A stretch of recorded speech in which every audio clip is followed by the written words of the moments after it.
Alright, so what's up mga katodo? As I promise guys, ito na nga tayo, no? Ito yung lineup nila dito sa Kawasaki Las Piñas. Sobrang daming bikes.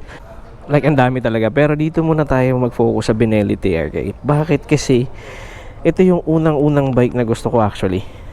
Before ko nagustuhan yung Ninja 1000 SX natin, Benelli TRK talaga yung isa sa mga nasa isip ko na affordable, and at the same time napakaangas ng bike na to. Tingnan nyo naman yung stance niya, no, halos kaparehas ng multistrada. Sabi nga ni Sir Ian kanina, para siyang multistrada kasi itong beak niya, 'di ba, yung itsura ng harapan niya, ayan, 'di ba, napakaganda.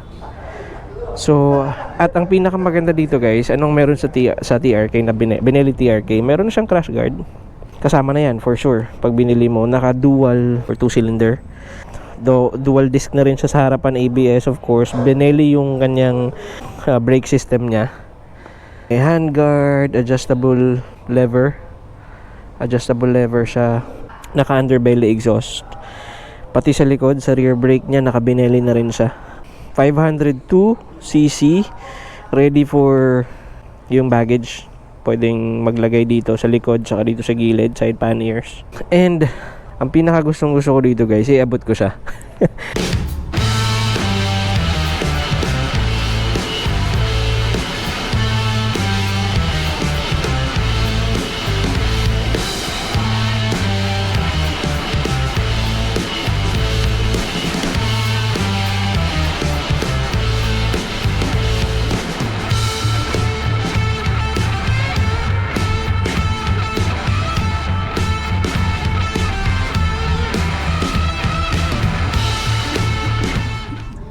Yung video natin kanina, sinampahan ko siya, napakaganda. Abot ko siya, hindi ako masyadong tiptoe, hindi kagaya nung Ninja 1000 natin na sobrang tiptoe tayo. Dito medyo okay siya. And then yung preload nito, sabi nga ni Sir Ian, adjustable din. So posible pa siyang bumagsak kapag magsasakay na tayo or sasakay natin sa OBR. So bababa pa siya. Napakaganda niya, na napapaisip ako ngayon tuloy na susunod na bike natin itong touring. Kaso gusto ni commander ng Rebel. Pero ito napakaganda. Para sa mga gusto ng touring bike, ito, marirecommend ko, Benelli. Reputable brand din yung Benelli guys. Sa mga hindi nakakalam, this is an Italian brand. Alam ko meron na silang collaboration with China. Pero reputable brand ng Benelli.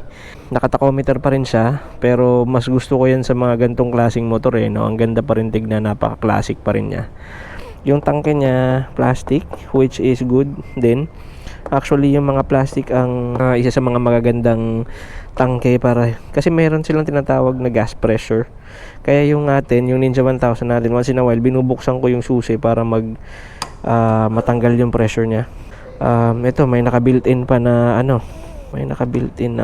USB port. Saan ka pa? Napaka-premium ng mga buttons niya, no? Ayan, no?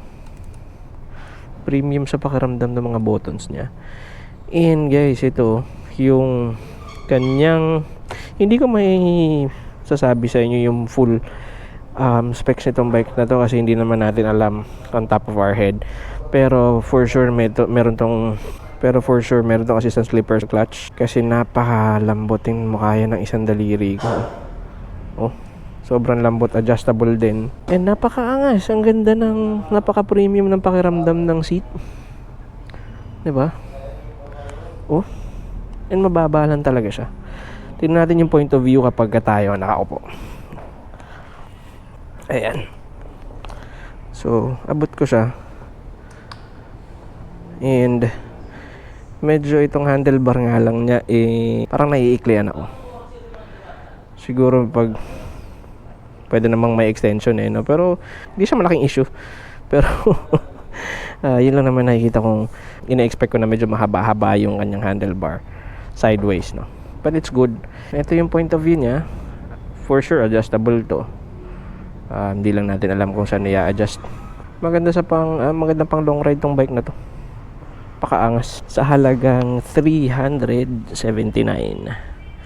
379,000. Ang bait ni Sir Kirby. Shoutout kay Sir Kirby at pinagbigyan tayo.